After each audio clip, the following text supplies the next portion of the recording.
This month, you're going to want to keep you and your car's engine cool. Make the switch to Pennzoil and enjoy every drive this August. Pennzoil Synthetics give you complete protection for top engine performance, so you can get the most out of your car and your summer. This is the Stephen A. Smith Show podcast.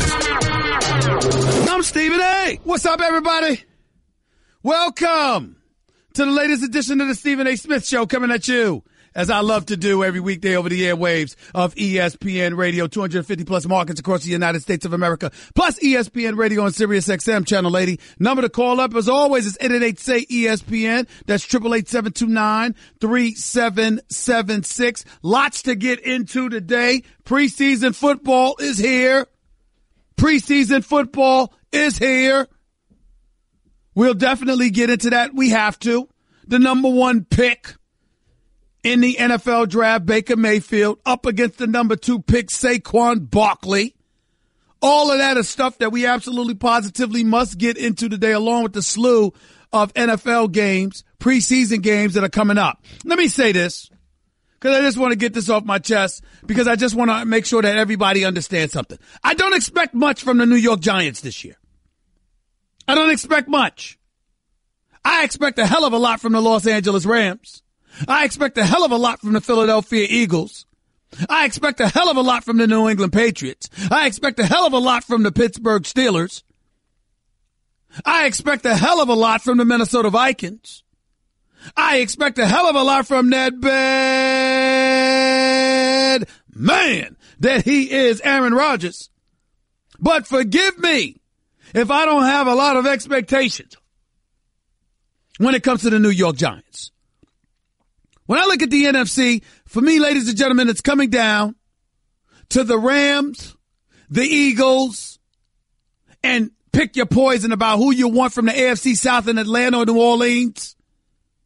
And obviously, we're going to take into account Aaron Rodgers, because Green Bay ain't missing the playoffs yet again. Not with Aaron Rodgers behind center, despite the wet behind the ears, breath smelling like Similac young receivers that he has at his disposal. He still has Randall Cobb there.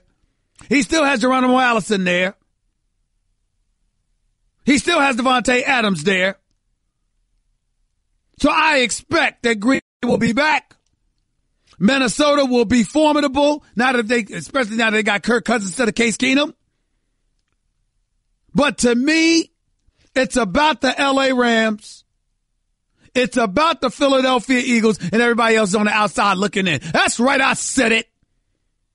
Now, please don't get me wrong. From a talent perspective, on paper, Giants have improved their offensive line. They still have Eli Manning. Odell Beckham Jr. is coming back from his ankle injury. Sterling Shepard is no joke. Evan Ingram is no joke either. And Saquon Barkley is supposed to be the real deal. And he's a triple threat. He can run the football. He can catch passes out of the backfield for dip and dunks from Eli Manning. Plus, he can pass block, picking up blitzes. Hell, if he was there, they might not have ever needed to fire Tom Coughlin and make Ben McAdoo the coach for the 2 years. They might have been able to keep Tom Coughlin. Nevertheless, this is what it is. And I say all of that to say to you that I look at the New York Giants, and I challenge anybody to tell me your expectations that they're going to win the NFC East. Ezekiel Elliott's coming back for the Dallas Cowboys. And oh, by the way, Des Bryant and Jason Witten being gone isn't necessarily a bad thing. Jason Witten is in the booth for the ESPN for a reason. Yes, he's a future Hall of Famer. First ballot as far as I'm concerned. Absolute stud. But was relatively slow near the end.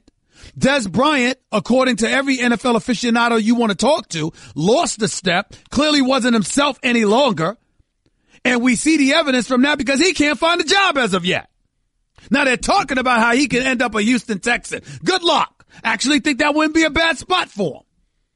Deshaun Watson throwing the football, DeAndre Hopkins being on the opposite side of the field might do good things for Des Bryant to be in Houston. We shall see if that's where he ends up. But the bottom line is he's had difficulty finding a job because nobody has kicked in the door to get him. So you're Dallas, you're saying that your younger receivers, you've got more athleticism, more speed, more ability to separate, more big playability. You got Tavon Austin there now, still got Cole Beasley there, and Terrence Williams there now. Ezekiel Elliott is behind the backfield. We know how Dak Prescott looks when Ezekiel Elliott is back there to make things better for him. So Dallas is going to be formidable. The Eagles, who are they? How about the reigning defending Super Bowl champions? That's who the hell they are. They got a game against Pittsburgh tonight. Carson Wentz ain't going to play. They ain't going to rush him on.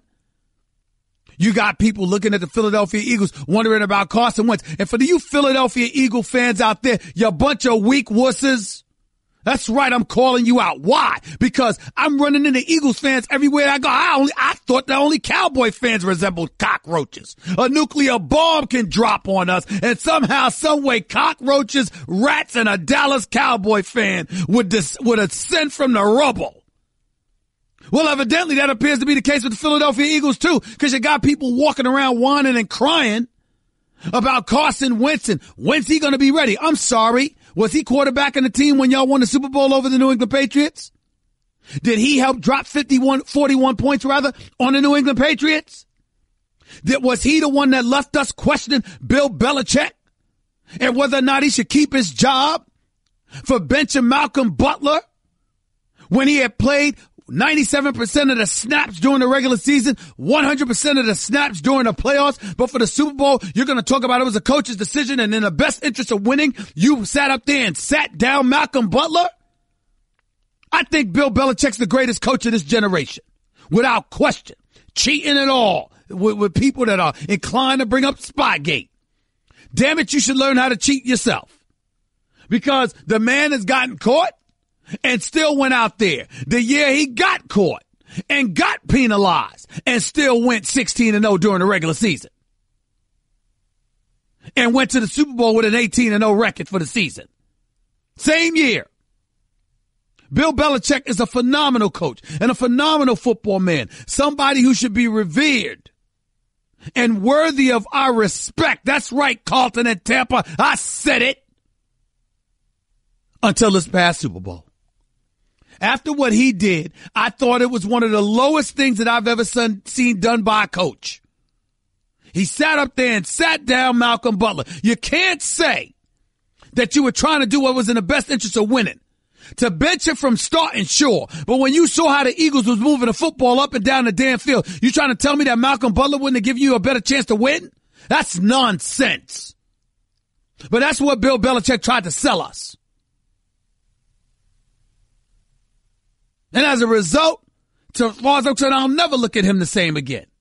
Because you can't tell me that decision was in the best interest of winning. That decision was in the best interest of his ego. His players know it, past and present.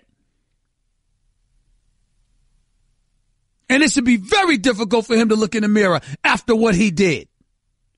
One could argue he may have cost them a Super Bowl. One could argue Malcolm Butler might have helped them win the damn Super Bowl. All you need is a play or two. But I digress. Bottom line is what I'm trying to say is very, very simple.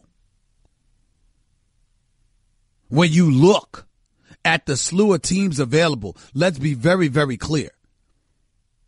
You look at the NFC East, you think about the Philadelphia Eagles. And for Philadelphia Eagle fans to be walking around here in panic mode, acting like, oh my God, we have to have Carson Wentz or else. I'm sorry, I thought Nick Foles did one hell of a job in the postseason and in the Super Bowl specifically.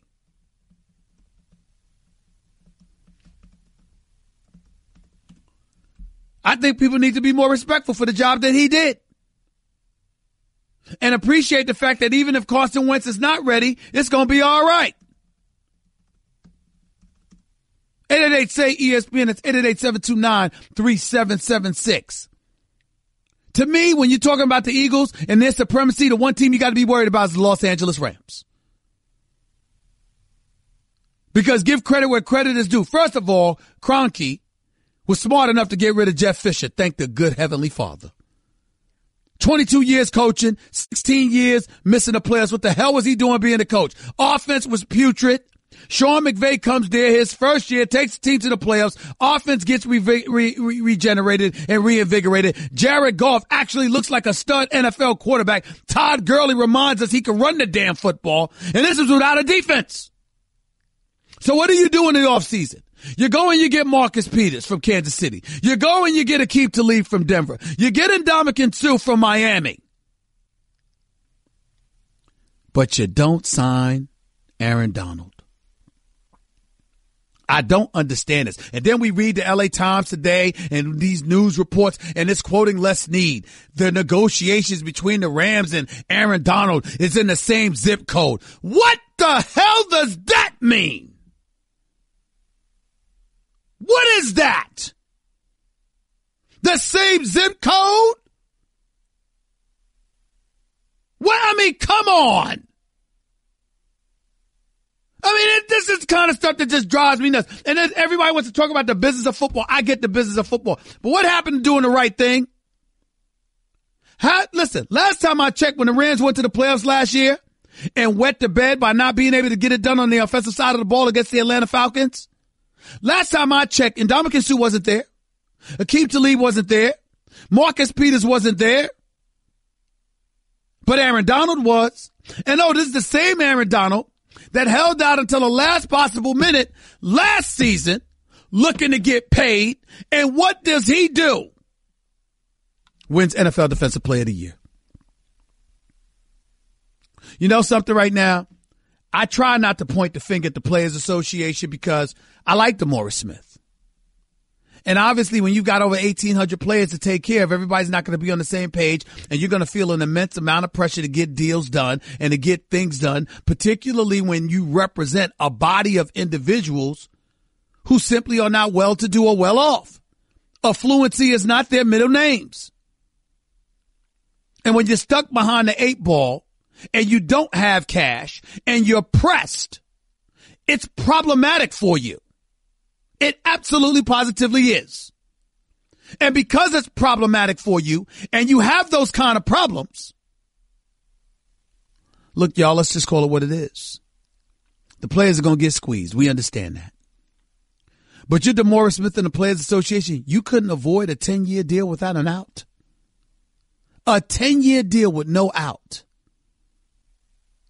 You gave the owners core certainty for a decade. Who does that? Who does that? What league do you know signs a deal that long without any kind of out whatsoever? It's just not intelligent. And that's what the NFL players did. And as a result, why do I bring that up? Because you look at Aaron Donald's situation. You're Aaron Donald. Think about what you're going through right now. Here you are in a situation where you're clearly, arguably, the best defensive player in football. We ain't even talking about J.J. Watt these days. Do y'all realize that? We ain't talking about the 3-time defensive player of the year, J.J. Watt, who's an absolute stud. He's been injured. We get all of that. But Aaron Donald is such a monster. We're giving him credit where credit is due. This brother just turned 27 years of age, May 23rd. He's from Pittsburgh, went to college at Pittsburgh. This season will be his 5th year in the league. Because he didn't report to training camp, he'd be an unrestricted free agent. Ladies and gentlemen, if he were an NBA player, you know what that means? The team has the right to match any offer that you get when you're restricted. When you're unrestricted, you can just be free to go wherever you want. In Aaron Donald's case, not only does he complete his last year of his rookie wage scale, but then the St. Louis Rams, the Los Angeles Rams, get to turn around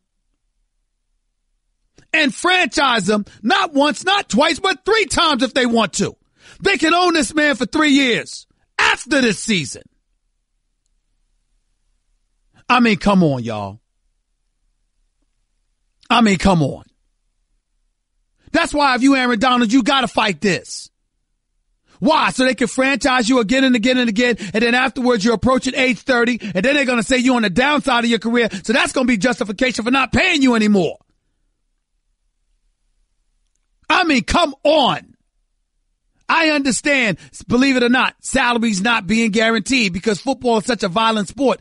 Any play could take you out, particularly with concussion issues being in the forefront of all of our minds and the rules that have been stipulated being more stringent. And as a result, you could be woozy for 5 seconds and all of a sudden you got to go into concussion protocol.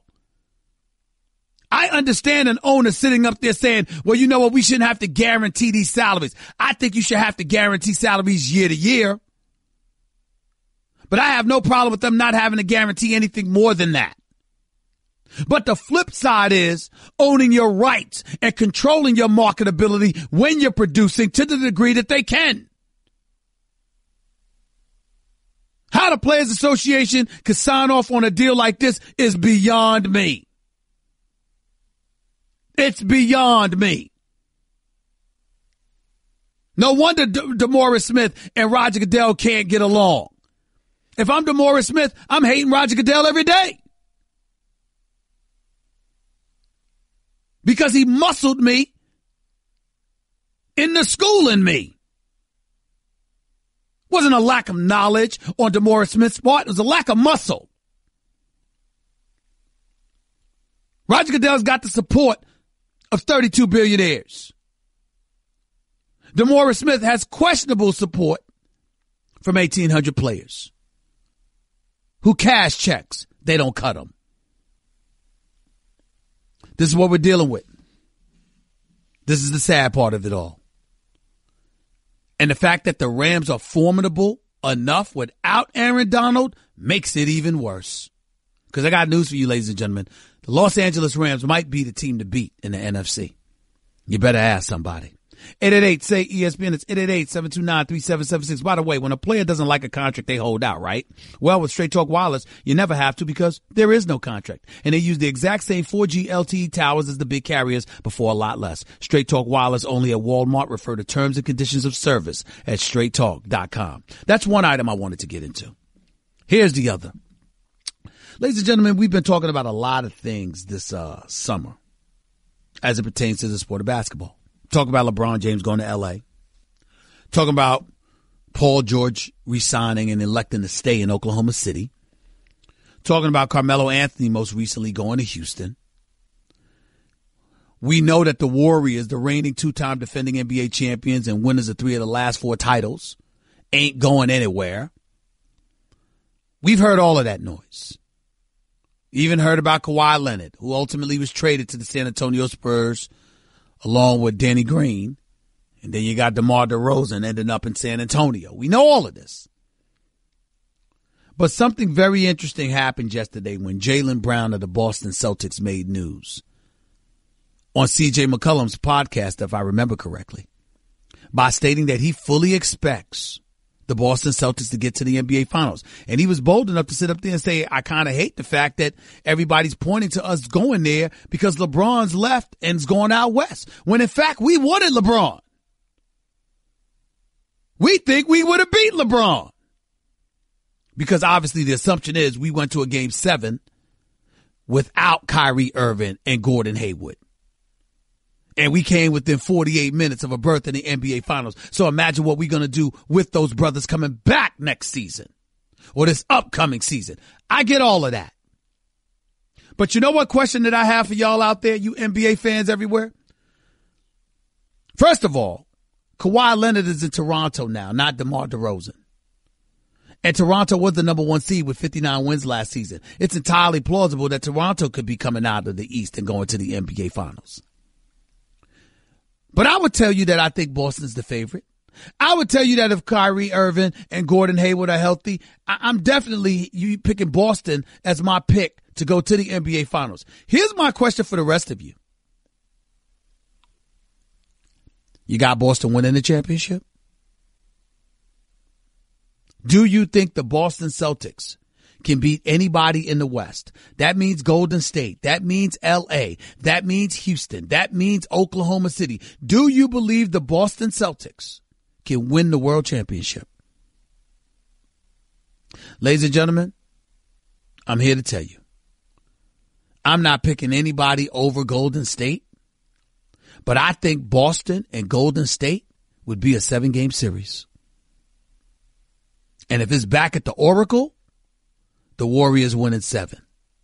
If it's in Boston, I ain't so sure. Boston will beat anybody else in the West.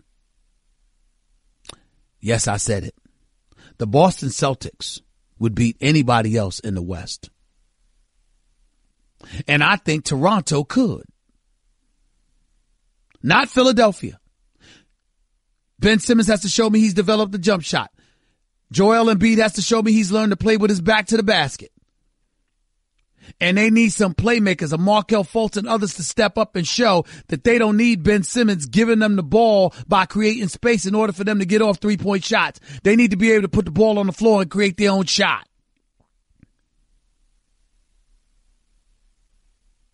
But I got news for you.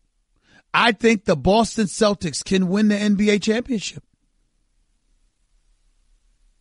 It's not a foregone conclusion that anybody would just beat them. They can shoot, they have closers, and they can defend. And they're exceptionally well coached. I just thought I'd throw that out there because of Jaylen Brown's statement. It sounded bold to a lot of people. I'm not sure it was that wise for him to say it because why put an unnecessary bullseye on your back? But it ain't like that brother cannot back it up. I love Jaylen Brown's game. He is special. And Jason Tatum is a future superstar in the NBA. I'm here to tell y'all right now. By the way, he's the same Jason Tatum LA passed up for Lonzo Ball. I'm a squeaky toy, and I've got one job, getting chomped on by this little ankle sniffer. So pardon me for feeling inept compared to Geico, who does so much more. Like while I'm getting slobbered on, Geico is creating cool technology like their mobile app, which lets people pay their bills or file a claim. Plus, Geico is the fastest growing auto insurer for the last 10 years. Is it too much for me to ask for one more feature? Fast and friendly claim service like Geico, maybe? Oh, great. I'm getting buried again. Geico. Expect great savings and a whole lot more. You're listening to the Stephen A. Smith Show podcast. A little while ago, I threw up a question on my Instagram page, Instagram.com/Stephen A. Smith. That's the address. The question was simple. I think it should be either come out of high school to the NBA, straight to the NBA, or you must commit 2 years to college. Period. Do you agree or disagree? That was my question. Reason why I put that out there, ladies and gentlemen, is simple. I've never been a proponent of the one and done rule. As far as I'm concerned, if you can go and serve your country at age 18, you should be able to turn pro. If you are responsible for yourself and supposedly in position to pay your own bills or what have you, why can't you capitalize off of your own marketability and make some paper? You should be able to do that. It shouldn't be a 19 or 1 year removed from high school. That's not right, because European players don't have to go through that. If you're coming from Europe, second year eligible for the NBA, you can come on through. You can come right in. So it shouldn't be something that's differently applicable to players from America. That's number one. Number two, it does a disservice to colleges, because when guys go there and everybody knows they're leaving, they don't really have to attend class. Hell, they barely even have to obey rules. And they're trying to make the argument that may have contributed to things that ultimately end up being an FBI investigation and all of this other stuff, where assistant coaches and the like are getting arrested. So to me, it's very, very simple. You have the freedom to go straight out of high school and straight to the pros. Or if you do decide to go to college, you got to commit 2 years. You can't leave until you're a junior, until you complete your sophomore year. Now, some people sit up there and say, oh, please, that's un-American. I'll be damned if it isn't. Ladies and gentlemen, I'm 50 years old. I'm under contract. I can't just get up and go work for another network. ESPN has my rights. I'm under contract. And the same applies to everybody here, and everybody at Fox, and everybody at Comcast, NBC, CBS. You have a contract. You don't get to just get up and leave. You don't get to just get up and go. You don't get to forfeit your commitments that you signed on the dotted line for. I could quit today. ESPN still owns my rights. I can't just go and work for another network. They can sue and would win. Grown men and women have those contracts. Why the hell shouldn't college athletes? Now, you don't have to go to college any more than we have to come to these networks or whatever respective job that involves a contract you elect to go for. But once you commit to going, there's nothing wrong with colleges saying we require a 2-year commitment. It gives the cushion of control because, again, you can't just go there for 1 year being able to do what you want when you want because you need to be eligible for the following year. So you got to fly straight to some degree. You have to capitulate yourself to rules and regulations. And when you're a youngster, it helps you grow up because we all need that, particularly at a young age. So I don't have a problem with that. What about you? 888-SAY-ESPN. It's 888-729-3776. By the way, a couple of replies came this way. One's Ride Guy to Fly Guy 91. RYGUY-DAFLYGUY 91. That's the last time I'll do that for him. He says, quote, I think you should be able to apply for the draft, and if you don't get drafted, you should be able to just go back to school. That doesn't answer my question. I say go straight to the NBA or commit to 2 years. That's what I say. Go straight to the NBA or commit to 2 years. Jay Cook 801 writes, there should be no regulations. It's up to entrepreneurs to create businesses that give athletes different options. The athletes can choose what's best for them. Even your boy at Laval understands this with his JBA. Well, again, you can be an entrepreneur. You can choose to go straight to the NBA or whatever the case may be. All I'm saying is if you decide to go to college, there's nothing wrong with colleges saying we require a 2-year commitment. D. France writes, can't call college an amateur sport when you're locked in to a 2-year contract. Players should be free to enter the draft at any point after they're 18. Okay. I understand. I disagree, but I get where you're coming from. 888-SAY-ESPN. It's 888-729-3776. Let's go to the phones. Lee, you're live with Stephen A. Talk to me. Not only do I say commit to 2 years, with the follow-up of finishing your education. This is what I'm saying. Hold on. Whoa. You can't mandate that people complete college and complete their education when no adult in America is subjected to that. This is what I'm saying, Stephen. They can take that Maybach from you. They can take your basketball skills away from you. But that education, once you got that locked in, you're being emotionally. Nobody's saying that an education is not important. But you're talking about mandating that they complete their education before they're allowed to go pro. You can't do that. Off season. You can't. I'm just saying you just can't do that. You can't do that. You can't do that to grown adults. You can't do that. That's all I'm saying. It would be nice, but how many people do you know don't have their college degrees? I don't. I don't. All right then. How you doing? How's life treating you, Lee? I'm a movie extra. How you think it's treating me? So you're a movie extra. So let me get this straight. You're earning an honest living. You have no college education, but you're earning an honest living. But then you want to call up to this radio show and say people shouldn't be allowed to monetize themselves and gain an advantage without being forced to complete college. How do you sound? You sound like a hypocrite. Come on, Lee. You can't do that. My brother, you can't do that. Come on now. You know better. Appreciate the call, though, man. Thank you. Come on. You can't do that, Lee. You just can't do that. Phil, you're live with Stephen A. Talk to me. Stephen A. Yes. You know you my boy. Go ahead, Phil. Right. Okay, let me tell you something. I'm tired of the disrespect for my Cincinnati Bengals. I'm going to be the first to tell you right now. Go ahead, Phil. Go ahead. Phil, you're making me laugh already, Phil. Phil, you're making me laugh already. And look, Stephen A., you know, and I've been calling you. I'm the representative for the Cincinnati Bengals from Cincinnati. I'm just letting you know. I'm going to continue to call you this whole NFL season because we're winning the Super Bowl this year. Thank you. Hold on, Phil. Don't hang up, Phil. Don't hang up, Phil. Don't go nowhere. Phil left. Phil hung up because he knows I was about to get on him. That's the same Phil that has called me all the time. Ladies and gentlemen, the Cincinnati Bengals have not won one single playoff game in the 15 years that Marvin Lewis has coached this team. He's still coaching this team, and suddenly Phil saying they're going to win the Super Bowl.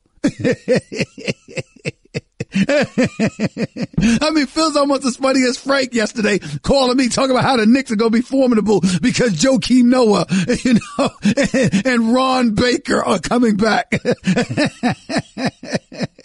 The Stephen A. Smith Show on ESPN Radio. Back with more in a minute.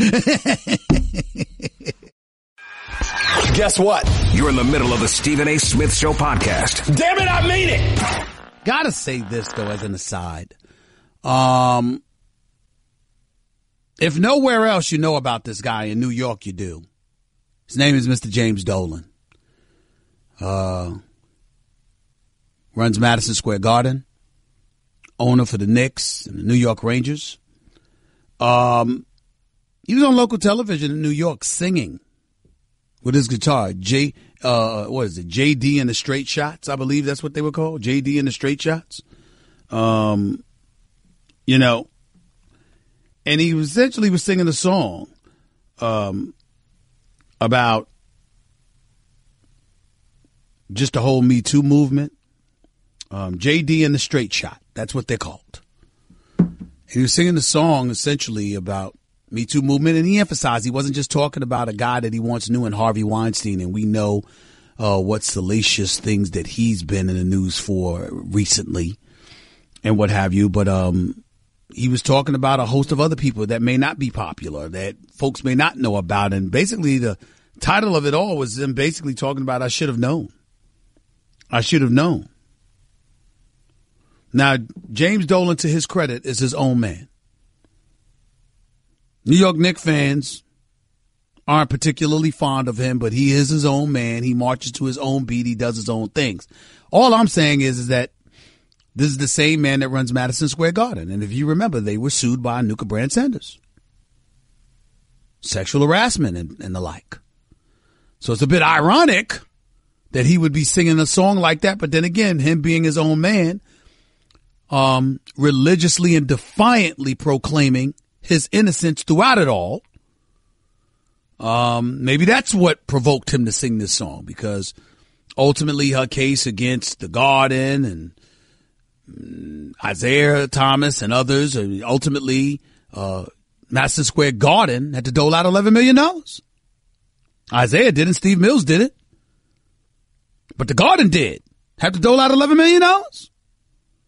So him singing this song and would at the very least remind us of that torrid past that the Knicks and Madison Square Garden was involved in. I'm kind of shocked that he's singing it. But then I am reminded that he is his own man and he marches to his own beat and he does what he wants to do, like most billionaires do. So I guess that would explain it. That's really all I have to say about it. 888-SAY-ESPN. It's 888-729-3776. Let's go back to the phones. Let's go to Chris. You're live with Stephen A. on ESPN Radio. What's going on, Chris? How are you, man? Hey, what's up, Steve, man? Much respect for you, brother.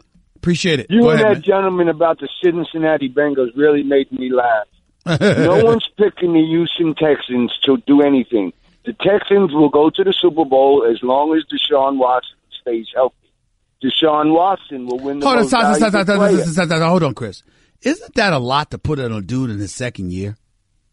It doesn't matter. The man went to the national championship in back-to-back years. I understand that, Chris, but can't you give the brother a year too?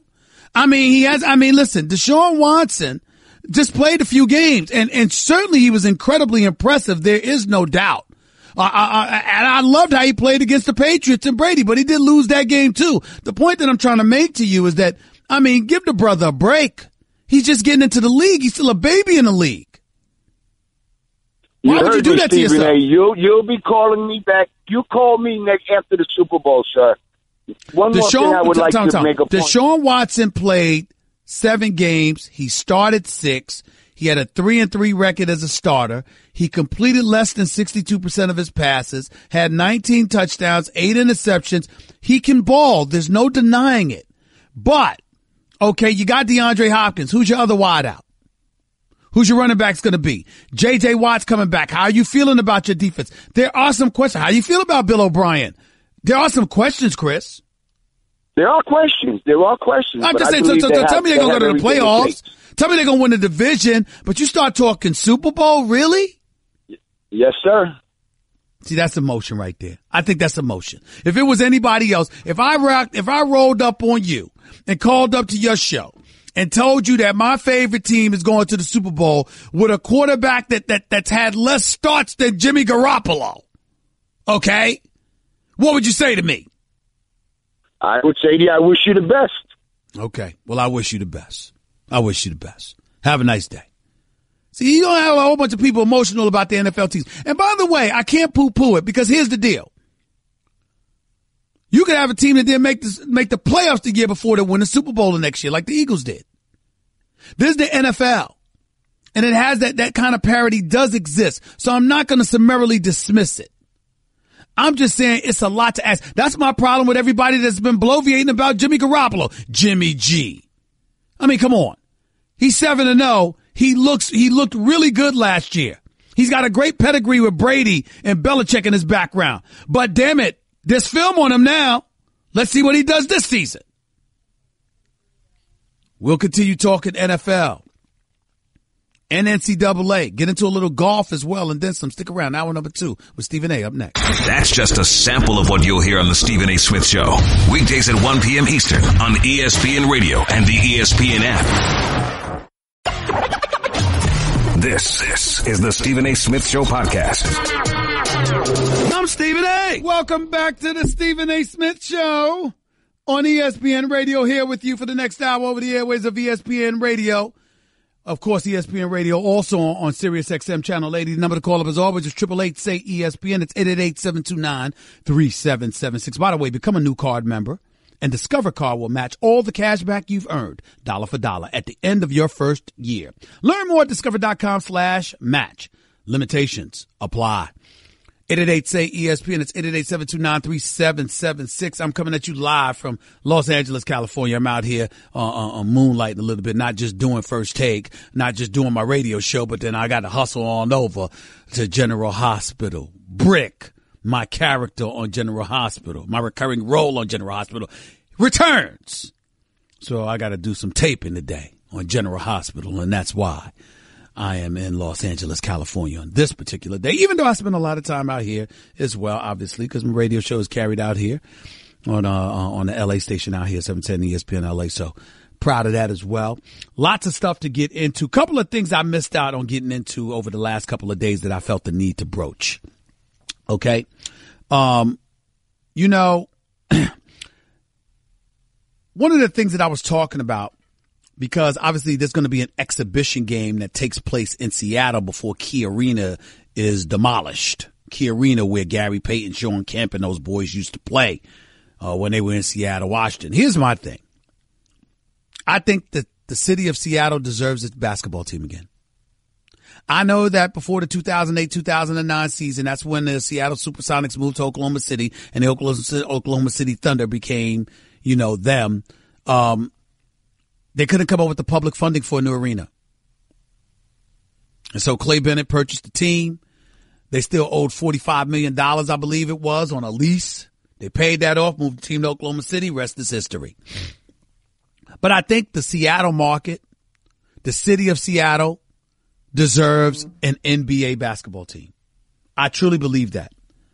I'm a big-time supporter of that city getting themselves a basketball team. They deserve it. Okay? The reason why this gets very, very interesting is because, on the other hand, there are folks who say, okay, what do? Do you extend if you're the league, do you add another expansion team? No, you do not. I tell you right now what should happen. 2 teams. 2 cities deserve a basketball team in the National Basketball Association. And 2 cities deserve to lose a team. One is Memphis. Because if what I'm hearing is correct, the team, albeit not worthy at this particular moment in time, even though Jaren Jackson might change all of that because he looks like he's going to be a star someday. I think the city of Memphis, I think the Memphis Grizzlies rather should move. I think the 2 teams, the 2 cities rather that should get a team is Seattle and Las Vegas. And I think the teams that should move to those locations are the Memphis Grizzlies and the Los Angeles Clippers. Now I know that the Clippers got some things going on and a new home is on the horizon and all this. This is LA Nation. This is LA Lakers Nation. This is Lakers Nation. Yeah, you'll see your Clippers fans sprinkled somewhere, whatever. But damn it, this is Lakers Nation. And I gotta admit to y'all, in New York, I'm not so sure the Brooklyn Nets should be there. It's a nice experiment. It was nice for Jay-Z and everybody else to get a team in Brooklyn. And maybe it's working. Maybe it's just that the team stinks for the moment. Maybe that's what it is. But if 3 teams ended up relocating, I wouldn't have a problem with it. Clippers, Grizzlies, Nets. And I'm not really sure about the Nets. It's just that, in New York, just like in LA, it's all about the Knicks and the Lakers. And sharing a locale with that, I don't know. It was nice, a little bit exciting when Darren Williams and KG and Paul Pierce and those boys were there. But damn it, it just ain't none anymore. That's just how I feel about it. But I got to tell you something. Especially with LeBron here now. With the Lakers. I suppose the Clippers could get excited and you got Kawhi, but how much more exciting can you get than when you had Lob City in the house? With CP3, Blake Griffin, and DeAndre Jordan. And you still weren't the Lakers. And y'all were making the playoffs and the Lakers weren't. I'm just not feeling it. I'm really not. And I got to tell you something. I'm just not feeling it.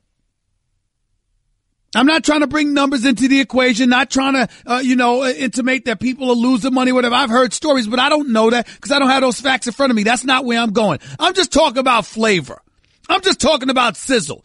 I don't want to hear all of this concerns about gambling with a team in Vegas. That cat's out the bag. You got fantasy football, baseball, and basketball. Gambling has become a multi-billion-dollar establishment. The NFL is going to Las Vegas with the Raiders. The National Hockey League is already in Vegas. They were just in the Stanley Cup Finals.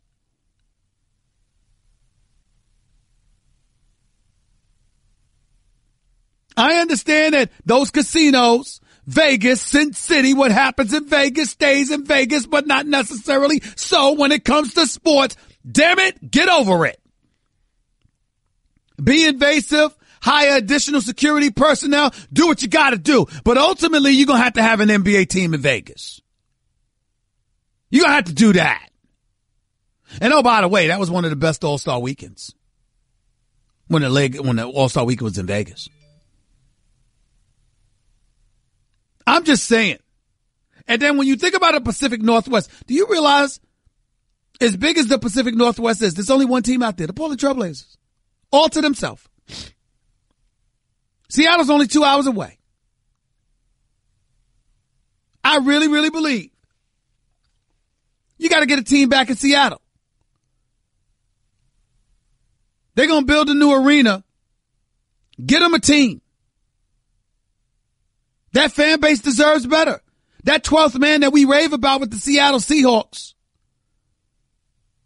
They might not have wanted to use public funding for a new arena, but the bottom line is they had a really, really good fan base.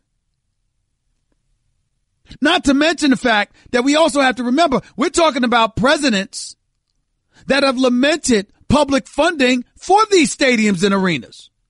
Namely, our 44th, President Barack Obama, had it a part of his budget proposal when Milwaukee was trying to get a new arena, when the St. Louis Rams were trying to get a new arena before moving to L.A. You got government officials that ain't down with that. And obviously, with all the needs that we have, bottom line is, you know what? You got these billionaire owners, particularly in the NFL, where you're getting $255 million checks apiece. Why does there have to be public funding from the U.S. Treasury to fund public arenas? So Seattle didn't look that wrong. And I'm not advocating it one way or the other. I'm quite sure there's pluses and minuses to either scenarios. And when you have teams in there, they fuel the local economy. And as a result, more individuals prosper within that particular locale. And as a result, that could justify public funding, at least in part, with some of these arenas. I get that argument. I'm not opposed to it. I'm simply saying there are individuals who exist who are opposed to that. Very influential individuals who exist who are opposed to such things. Which means that Seattle may not have necessarily been wrong. And if that's not the case, and now that times have changed and Key Arena is about to be demolished and a new arena is about to be put up, they need an NBA team in that market. Portland should not be the only National Basketball Association team in the Pacific Northwest. It just should not be the case. It just should not be. So with that being said, Seattle and Las Vegas, primarily, to me, should get teams. That's just how I feel about it. What about you? 888-SAY-ESPN. It's 888-729-3776. It's always time for Straight Talk, brought to you by Straight Talk Wireless, best phones, best networks, no contracts. It's just the truth.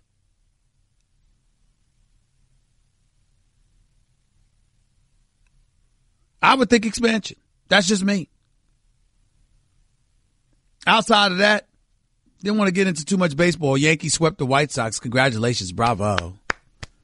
If it really means something to you. When you can beat the Boston Celtics, remind me of that and then I'll care. Until then, I'm not feeling it. Ellsbury gone. At some point in time, don't we need to look at Brian Cashman just a little bit? I respect the man, GM for the New York Yankees, but, you know, Ellsbury's out. That contract seems to be a waste. You didn't get Cliff Lee years ago. Didn't get Jarrett Cole last year. Didn't get DeGrom this year. You look at the Boston Celtics, and they've quietly gone about the business of looking like the best team in baseball. They're your nemesis, and they've got Sale and Porcello. And what do you have? Severino and Tanaka. I'm not sold. I know the Yankees supposedly have a bullpen. Every time I see Jonathan Holder, I'm in panic mode. I'm not high on Aroldis Chapman. He's no Mariano Rivera. I'm here to tell you that. Zach Britton comes in. He gets smacked. I'm not sold. And out west, Clayton Kershaw gives me 6 innings. That's fine. Didn't strike out anybody but one person. 1 or 2 people. I need more from him. He's a $215 million man. I need more. Dodgers are struggling. Maybe it's because they're going to thrive come postseason time. But that's if they make the postseason because Arizona ain't faded. And by the way, props to the Cleveland Indians. They've been balling. What about 10 straight? Had a walk-off homer from Linder last night. They ain't going to just fade away. And Terry Francona's a hell of a manager. So it's getting very, very interesting. No question. And the A's continue to win as well, so look out for that. 888-SAY-ESPN. It's 888-729-3776. Back to the phones we go. Let's go to Anthony. You're live with Stephen A. Talk to me, Ant. Stephen A., privileged to talk to you, sir. Thank you. I was just calling in to there's a lot of wishful thinking out of the NFL fans, it sounds like, today, about everybody going to the Super Bowl. Yeah. My Texans, and the guy, the Cincinnati Bengals. The Bengals. The Bengals. Oh, goodness. Please. So I was wondering if you think that's because the talent level is so high throughout the whole league, or is it just everybody is begging for football? Well, a combination of both. I think everybody, first of all, let's understand what you just said with that second part. Everyone is begging for football. They ain't begging for discussions about the national anthem. They ain't begging for discussions about protest and the president. People want their football. And I'll be the first to admit, I want it too. Yes, I'm a radio host, I'm a television host and what have you. I'm a journalist by profession and trade. I got to talk about these things. When the news is percolating, it's relevant. You can't avoid it. You got to discuss it. But I promise you, I have no desire to. I promise you, I want to talk football. I want to talk about what's transpiring on that field. I want to talk about exploits or lack thereof in terms of people's performances. I don't want to talk about all that other stuff. It's just unavoidable that when it props up. Oh, I agree. You know, and as far as when you talk about talent or whatever, let's keep this in mind about the NFL and why it's so exciting. It's only 16 games, so it's an event every week. That's number one. And number two, listen, when you don't make the playoffs one year and then you win the Super Bowl the next, I got news for you. That gives a lot of cities hope. That's a great, great thing that happens in a sport. Because when you come out of nowhere and you win it, that matters, man. That absolutely positively matters. The Philadelphia Eagles had missed the playoffs the previous 3 years. The previous 2 years, they were 7-9. And last year, they won it all with a backup quarterback. I got news for you. That shows you don't have to wait forever to turn around a franchise. They went from Chip Kelly to Doug Peterson. And in a span of 2 years, won the damn Super Bowl. Doug Peterson did something Andy Reid couldn't do in 14 years as the head coach of the Philadelphia Eagles, even though he did a hell of a job because he went to 5 NFC Championship games and to a Super Bowl. So let's understand that when you do that on the National Football League, that's justification to be hopeful, even if you sound insane like the caller did from Cincinnati. Stephen A., thank you for your time, sir. I appreciate it, man. You do the same. Have a good day. Gary, you're live with Stephen A. Talk to me. Hey, first-time caller. Appreciate your soul, Stephen. Thank you, sir. Thank you for calling. What's up? Your comments about the one and done, I think the whole deal about the 2-year commitment is sort of a farce. I mean, you've already mentioned that you're under contract, correct? Yes, sir. You have no way out of your contract. If a major network wanted to pick you up, they couldn't retain your rights? Yeah, my company, that's what I was saying, that ESPN would have my rights. I couldn't just go. Yeah, you couldn't go unless a major network wanted to pick you up and maybe buy your option or buy your rights. No, but ESPN would have to make that call, sir. I don't get to make that call. I understand ESPN, so if ESPN wanted to understand, let me be clear. If another network came and said, Stephen A., we wanted you, we want to buy you out, they would have to get permission from ESPN to do so. I could not do that because my contract stipulates that I'm under contract with ESPN for X number of years. So I don't have the freedom to make that call. The institution that I work for has the freedom to make that call because they have my rights. Can be done. I'm sorry, sir. I don't understand. Well, a major network could buy your rights, so from them, from ESPN. Sir, if ESPN allowed it. Okay. Well, anyway, I disagree with the 2-year commitment, and then also kind of disagree with going right after high school because, I mean, when I was in high school, I played alongside a guy that went number 1 for Cincinnati Reds, and he went right out of high school. Bad decision because he really, you needed a little time for some maturity there. Okay, let me stop you. He didn't have that. Let me stop you because I get what your point is, and I don't disagree with it. But if you're against the 2-year commitment and you're against coming straight out of high school, what do you propose? Well, I think I don't want to call it one and done. You go to college, you get at least a year in, maybe you're a 2 and done, maybe you're a 3 and done, or maybe you're a 4 and done.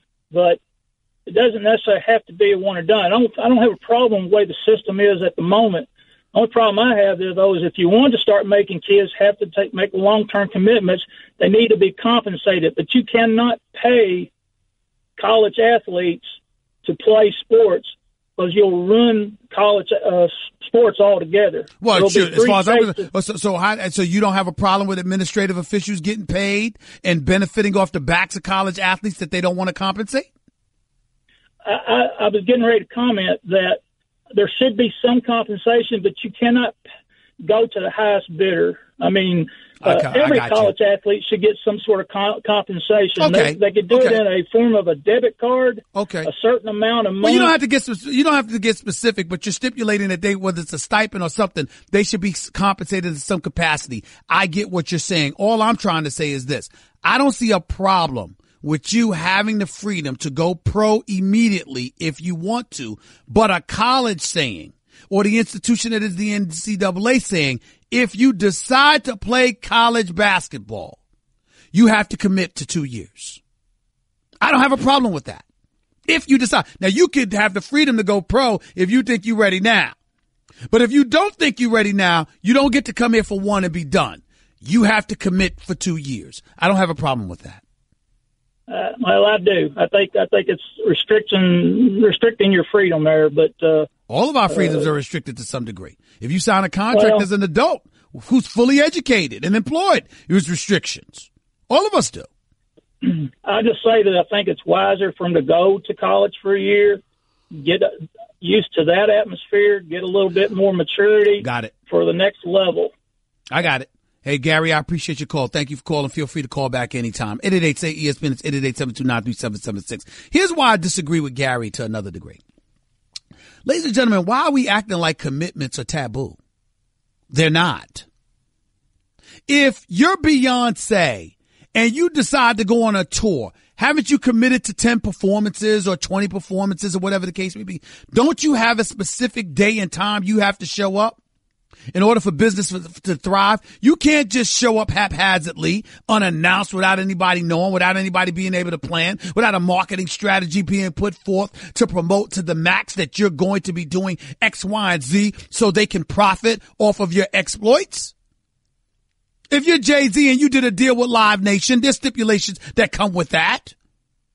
If you're Bruce Springsteen and you did a deal with Madison Square Garden, there's stipulations that come with that. If you're Denzel and you did the Equalizer, there's stipulations that come with that.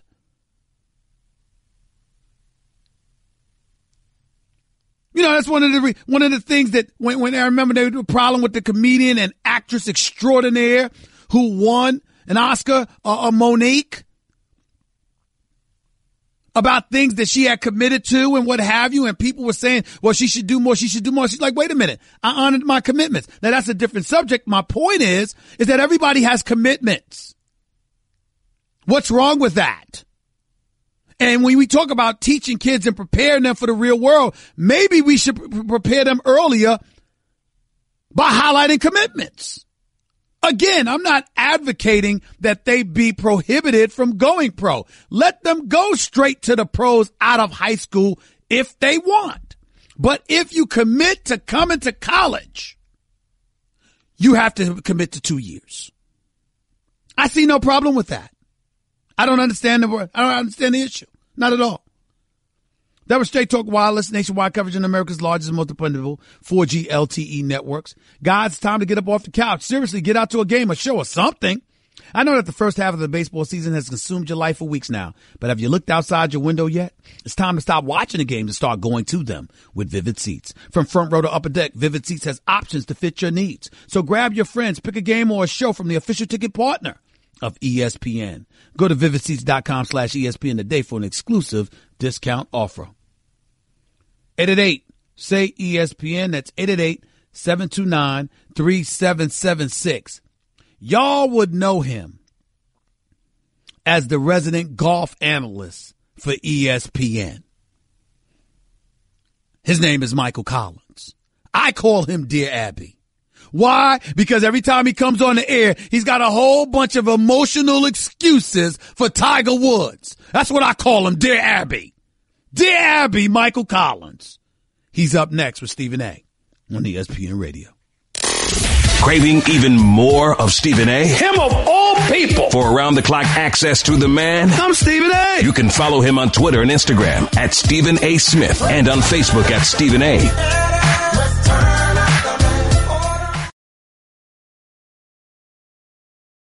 I just saved hundreds of dollars by switching to Geico. I should have done this years ago. Disclaimer, traveling back in time is physically impossible unless you know how to build a functioning time machine. Then by all means, travel 25 years back in time, switch your car insurance to Geico. You could save a bunch of money. While you're there, please prevent your younger self from wearing that sleeveless tuxedo t-shirt, parachute pants, and glitter high tops to your senior prom. And at long last, rectify this horrible crime against nature. Geico is absolved of all liability if you destroy the fabric of time and space. Geico. 15 minutes could save you 15% or more.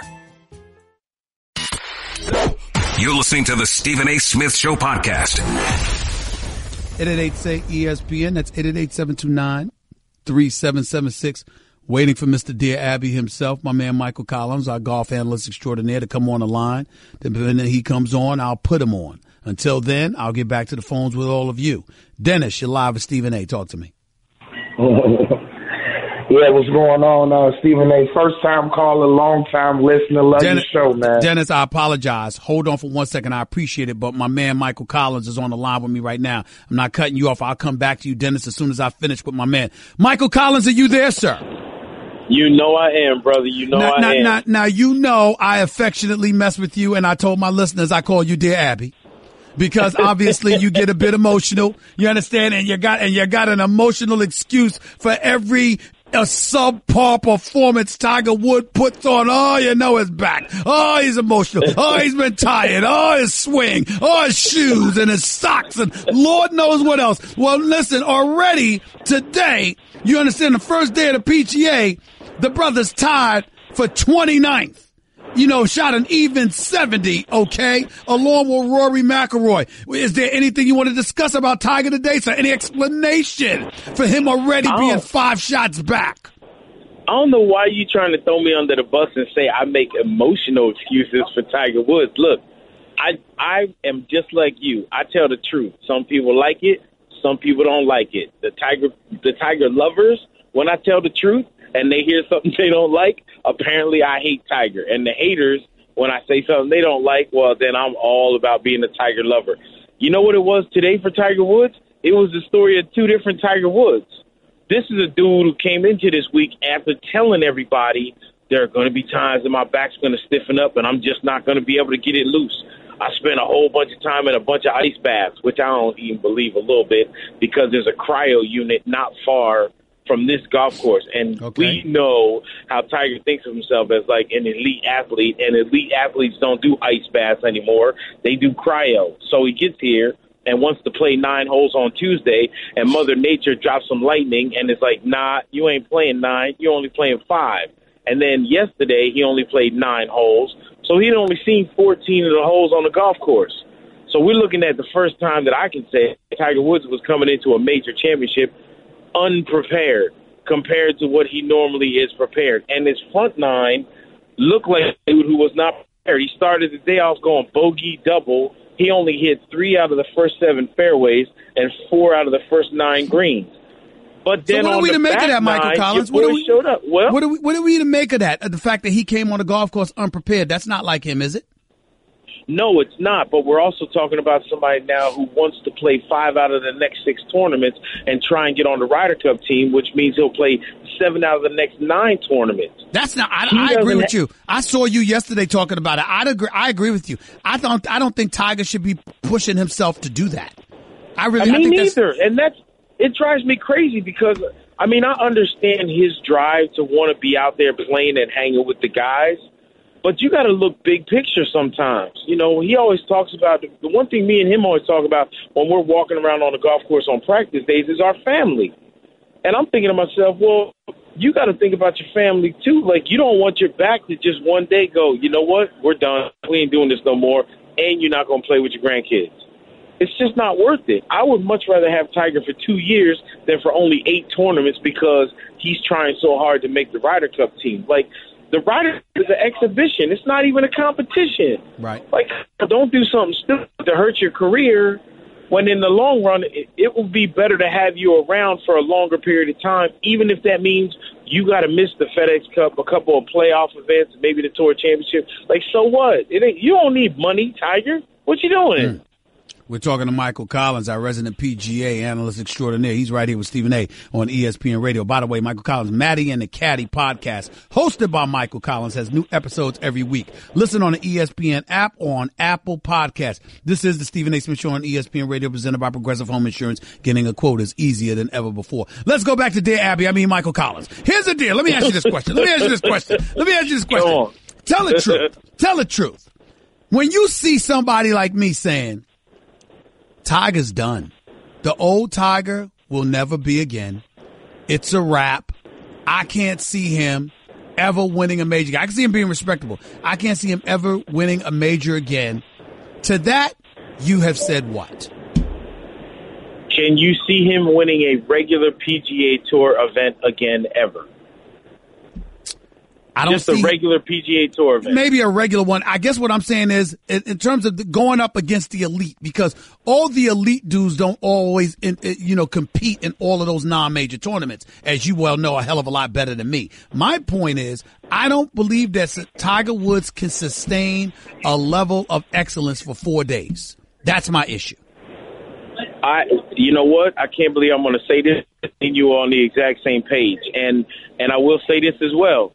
Me and you are on the exact same page when it comes to Tiger Woods and major championships. Yeah. I felt like before Tiger Woods, he could still win a PGA Tour event. I'm even a little worried about that assessment right now if I know that one day he's going to wake up and his back just ain't going to get loose. Because Tiger Woods' B game ain't beating nobody out here. Nobody. I mean, he used to be able to dominate with his beat. He can't do that. And when it comes to major championships, look, there ain't nobody scared of Tiger no more. People forget the dude that stared him down at the Open Championship with 35, who stared him down at a Ryder Cup in 2010. That's Lenari. And you think now, like, Rory's scared of Tiger or Justin Thomas is scared of Tiger? Nah, look. They never got to see the Tiger from 2000, 2004, and 2007, the one that we saw, the one that other dudes that when they saw his name on the leaderboard, they crumbled. These dudes see Tiger Woods' name on the leaderboard and they're like, let's go get him. Let's go get him. They ain't scared at all. Look, Michael Collins, I'm of the mindset, whether it's a Rory McIlroy, whether it's a Ricky Fowler, whether it's a Jason Day or anybody else. You know how I think they look at this guy? First of all, they feel a little sorry for him. And I think secondly, what they're doing is they want him around because he helps them make more money, because he contributes to the popularization of the sport. And as a result, they can profit off of his existence. That's what I'm thinking.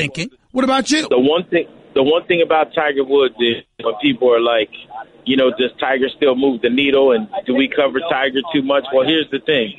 Tiger is the needle, the stand, and the shipping crate it came in. When he's on TV and he's playing pretty good, the numbers are triple to quadruple what they normally are. The difference with the young guys right now as well when it comes to Tiger Woods is Tiger's friends with these dudes. They call him up. They go play golf together. They have fun, hang out with Tiger. Back in the day, Tiger, he wasn't friends with nobody. Him and Phil didn't have no bromance. They wasn't wearing outfits and playing this rounds together and talking about we're going to do this little showdown. And guess what, Michael Collins? I think that's what's most important to Tiger right now, being liked as opposed to being respected and revered. That's also because now he's a parent, though. You know what I mean?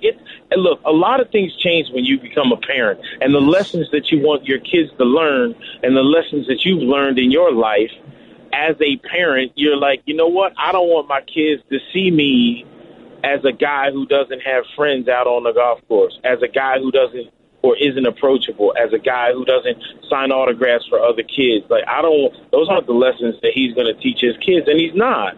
And so he's a different guy now. And also, man, life has a funny way of humbling you, too, when stuff gets taken away from you. And Tiger had golf taken away from him for a little bit with everything he went through with his back. And then he had a lot of other stuff taken away from him with all the other drama that happened from 2009 on. So when you're humbled like that and know that people don't look at you the same way, right? It's kind of funny how you change. I got to get ready to get on out of here, but just a couple of more quick questions. Right now, in your mind, who's the best player in golf? Dustin Johnson. Justin Thomas right behind him. Just that simple. Simple as that. When Dustin is on, I call it, he goes into bro mode. Dustin Johnson is the first bro we had on the PGA Tour. And it's what I mean by that, he'll go on the tee, just look at his brother who caddies for him and go, where you want me to hit it, bro? Right over there? All right, bro. I'm going to hit it over there, bro. And it's going 340 to 360. And it's effortless. And then he don't even got to putt that good. Game over. And Justin Thomas, because Justin Thomas at 5'7", weighing, he's listed at 160. He might be 157 if he keeps his spikes on. That kid has got the chip on his shoulder because of his upbringing and not being the golden child when he was young and having to fight for everything that he's earned. And he's going to stay hungry no matter how much money and no matter how many trophies he gets because he's still behind his boy Jordan Spieth. So JT is one of those dudes who's like the ultimate grinder. Last question. Right now when he's grinding good, it's on. Last question to you. Should we even care that Tiger and Phil Mickelson are going to go head-to-head one-on-one for charity? Should we care about that? Winner take all? If they don't, a couple of things. If they're not playing for their own money, if they try and do it on pay-per-view and try and make it only about the gambling aspect of it, and if it's too good for TV, don't care at all. But if it's for real, and like they go to their banks and we got video of them getting a bag of cash, and then one of them's going to have to pay the other their own money, or one of them's going to have to caddy for the other at the par 3 contest at the Masters, oh, hell yeah, I'm all in. But if it's playing for somebody else's money, man, you can keep it. I don't even need to see it. Michael Collins, I'm proud of you. You didn't come across as Dear Abby today. I appreciate you, bro. See? You told me to bring the heat. I bring the heat home. I appreciate it.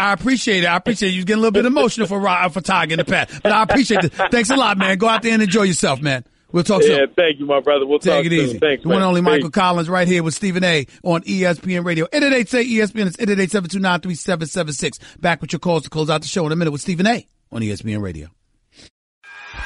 Guess what? You're in the middle of the Stephen A. Smith Show podcast. Damn it, I mean it! Back to the phones we go before we get on out of here for the day. Let's go to Cody. You're live at Stephen A. Talk to me. Yes, I was wanting to talk to you about college athletes getting paid. Sure. I rodeo, and actually in our sport, we do, when I was in college, you do get paid. You have to pay your own separate entry fee, but if you're good enough and win place in the top 6 at a rodeo, you actually do get paid money back. Okay. But last time I checked, I've never heard of rodeo being a sport in college. Yeah, it is. They got college national finals and everything. Really? A college national rodeo league and finals and all of that? Never heard of it in my life. Oh, you learn something new every day. Where's it held at? Where's it held at? I think the finals are either in Bozeman, Montana, or up in Wyoming. Okay. All right. I got it. Well, I don't know I don't know what to say about that because you're going to have folks that feel the way that they feel, and, it's just hard to say. I don't even know how to respond to that. But, Cody, I appreciate the call. Thank you so much. Ladies and gentlemen, I got to give it to him. It's rare that I'm speechless. But I never in my wildest dreams knew that there was a rodeo competition in college and that you actually got paid for it. Never knew that. Never knew that at all. Dylan, you're live with Stephen A. Talk to me, Dylan. What's up? Hey, Stephen A. How you doing today? I'm good, man. Talk to me. All right, so I just wanted to get your take on the New England Patriots this upcoming NFL season. All right, we only got 30 seconds, so go ahead. All right, so some people are lamenting the Jaguars as a better team this season because of New England's losses on offense. What's your take on that? I'm sorry, that Jacksonville's a better team than New England? Yeah, because of New England's losses this offseason. Well, you can make that. Listen, if you got Brady and you got Gronk, and you still got Hogan, all right, and you got Amendola. Actually, I don't know if you've got Hogan, if you've got Gronk, and you've got Brady, and you got Belichick, I think you're fine. Jacksonville has Blake Bortles. I'm not a believer, but I am a big-time believer in that defense. So we shall see. Got to get on out of here, but I'll be back in 22 hours from now. Lots to get into. 12 NFL preseason games tonight. Let's see what we'll have to talk about tomorrow. Stay tuned. You're listening live to Stephen A. on ESPN Radio. Signing off. Peace and love. That's just a sample of what you'll hear on the Stephen A. Smith Show. Weekdays at 1 p.m. Eastern on ESPN Radio and the ESPN app.